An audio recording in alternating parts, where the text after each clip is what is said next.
السلام علیکم کسان بھائیو، خوش آمدید۔ میں آج آپ کو بتاؤں گا کہ نائٹرو فاس جو کھاد ہے یہ کب سے استعمال ہو رہی ہے اور اس کی افادیت کیا ہے اور یہ کس وقت کن فصلوں پر ڈالنی چاہیے۔ ناظرین، جب سے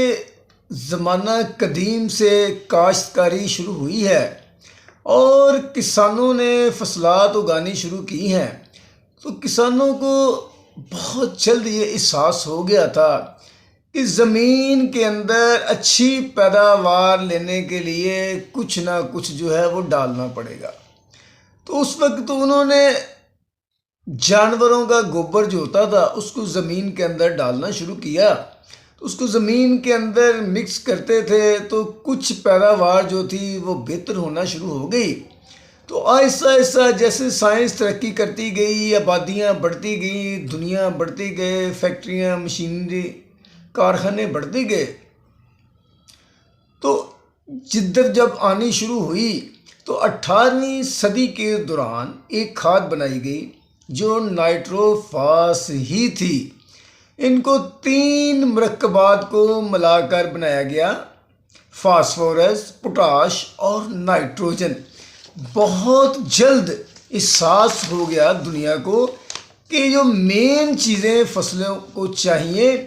جو باقی چیزوں کو بھی تقویت پہنچا کر یا قابل عمل خوراک بنا کر فصلوں تک پہنچاتی ہیں، وہ میجر 3 چیزیں ہی ہیں۔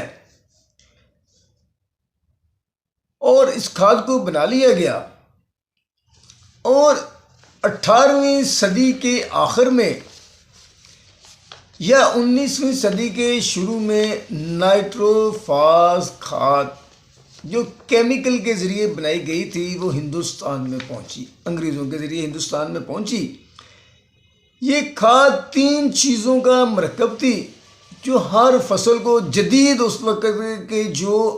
کسان کہلاتے تھے وہی ڈالتے تھے۔ عام لوگوں کو تو پتہ ہی نہیں تھا، بیلوں کی مدد سے کھیتی باڑی کی جاتی تھی، خوراک کی بھی بہت زیادہ ضرورت نہیں تھی، پیسے کی بھی بہت زیادہ لوگوں کو ضرورت نہیں ہوتی تھی۔ جب آبادیاں بڑھنے شروع ہوئیں، زیادہ آبادیوں کے لیے زیادہ خوراک کی ضرورت شروع ہوئی تو نائٹرو فاس کا رواج ہو گیا۔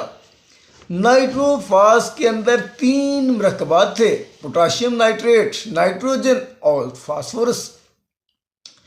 پھر یہ جلد ہی احساس ہو گیا سائنسدانوں کو کہ یہ تو ایک ہی قسم کی کھاد ہے، ہم ہر زمین میں اس کو ایک ہی تناسب سے ڈالے جاتے ہیں، تو ہر زمین کو ایک ہی تناسب سے کھادوں کی مختلف ضرورت ہوتی ہے۔ مثلا کہ اگر ایک زمین کو زیادہ ضرورت ہے پوٹاش کی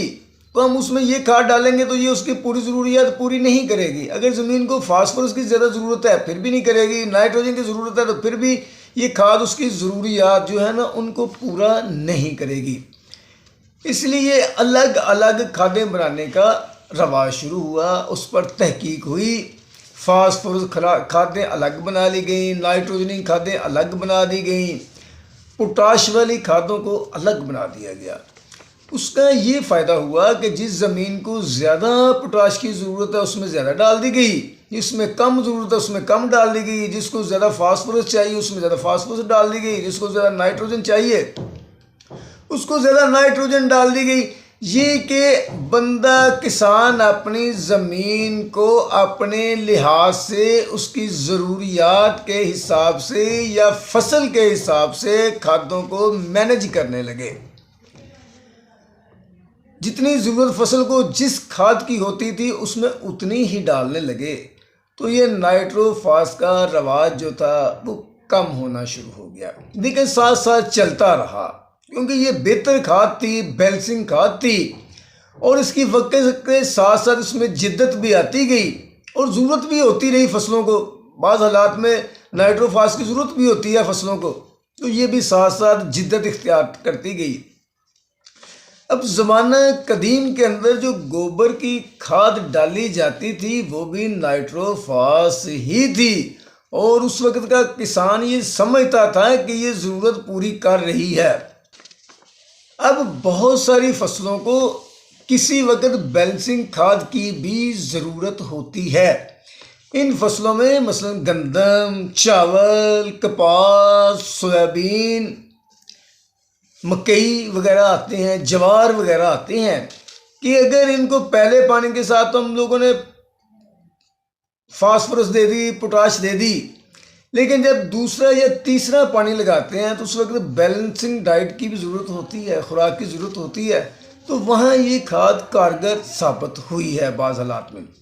اب اس کا یہ مسئلہ ہے کہ آپ کو اپنی زمین کی طاقت کے حساب سے اس کھاد کو ایڈجسٹ کرنا پڑتا ہے،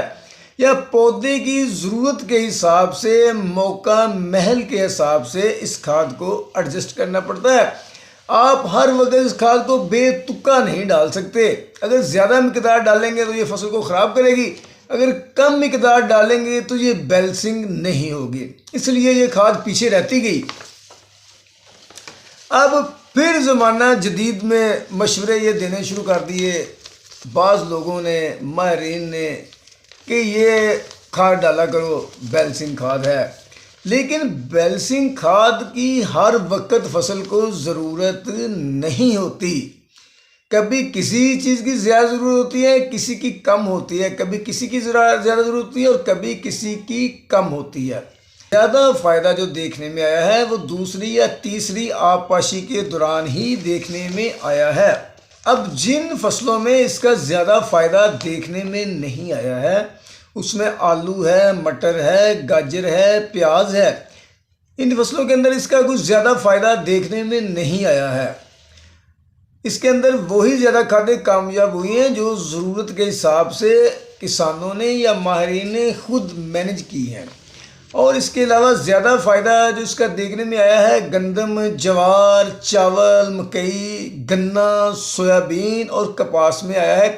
کیونکہ کپاس کو اینڈ پہ پھول گڈی کے لیے یا سٹے بنانے کے لیے کچھ بیلنسنگ کھادوں کی ضرورت ہوتی ہے، مختلف مرکبات کی ضرورت ہوتی ہے، فاسفورس کی یا پوٹاش وغیرہ کی، تو اس میں اس کے بہتر رزلٹ آئے ہیں۔ اب آ جائیں کہ اس کھاد کو کب ڈالنا ہے اور کیسے ڈالنا ہے۔ اس کو آپ زمین کی تیاری کے وقت مٹی کے اندر مکس کر کے بھی ڈال سکتے ہیں، بیج کے ساتھ چھٹا بھی دے سکتے ہیں، اور اس کے بعد آپ اس کو پہلے پانی یا دوسرے پانی سے پہلے یا پانی کوئی بھی لگانے سے پہلے چھٹا دے کر بعد میں پانی لگا دیں تو پھر بھی یہ بہت کارگر ثابت ہوتی ہے۔ اور اس کے علاوہ اگر بارش ہو رہی ہو تو اس کھاد کو کبھی نہیں ڈالنا چاہیے، یہ فصل کو نقصان دے گی۔ اگر بارش ہو کر ختم ہو جائے، زمین گیلی ہو، تو پھر یہ بہت کارگر ثابت ہوتی ہے، پیداوار بڑھانے میں بہت اہم کردار ادا کرتی ہے، چونکہ اس کے اندر پوٹاش، فاسفورس اور نائٹروجن تینوں اجزاء موجود ہیں۔ یہ فصل کو بہت زیادہ تقویت دیتے ہیں، خوشنما بناتے ہیں، جھاڑ بھی زیادہ کرتے ہیں، زمین کو پش بھی کرتے ہیں، فصل کو بھی پش کرتے ہیں، تاکہ فصل جو ہے بقایا اجزاء جو اس کو چاہیے وہ زمین کے اندر سے لے لے۔ فصل کے نظام کو بھی اس کے اندر جو نائٹروجن ہوتی ہے متحرک کرتی ہے، جو اس کے اندر فاسفورس ہوتی ہے وہ تنا مضبوط کرنے میں، پھل بنانے میں مدد فراہم کرتی ہے۔ لیکن جتنی پودے کو ضرورت ہوتی ہے وہ آپ اپنے حساب سے اس کے اندر ایڈجسٹ نہیں کر سکتے، یہ پہلے سے ایڈجسٹ کی ہوئی ہی مقدار ہوتی ہے، اس لیے ترجیحاً اس کا استعمال جو ہے وہ نہیں کیا جا سکتا۔ اور یہ جو کھاد ہے یوریا کا اور اس کے بعد پوٹاش کا اور ڈی اے پی کا برابر مقابلہ نہیں کر سکتی، ان کی ایک اپنی افادیت ہے جو فصلوں کے اندر ہے اور وہ ہمیشہ سے رہے گی۔ تو ناظرین یہ ہسٹری تھی نائٹروفاس کھاد کی، جو آج تک استعمال ہو رہی ہے اور ہوتی رہے گی۔ بعض جگہوں پر اس کی ضرورت ہوتی ہے اور وہاں اس کو استعمال کر لینا چاہیے۔ اس کا میجر یہی مطلب ہے کہ آپ کو اپنی زمین یا فصل کے متعلق مکمل معلومات ہونی چاہیے کہ اس کو کس کھاد کی کس وقت ضرورت ہے، اس حساب سے ہی نائٹروفاس کھاد کو ایڈجسٹ کیا جا سکتا ہے۔ تو ناظرین اس کے ساتھ ہی اگر آپ کو ہماری یہ ویڈیو پسند آئی ہے تو پلیز اس کو لائک اور شیئر ضرور کریں، اور پلیز ہمارے چینل کو سبسکرائب ضرور کر دیں۔ اللہ حافظ۔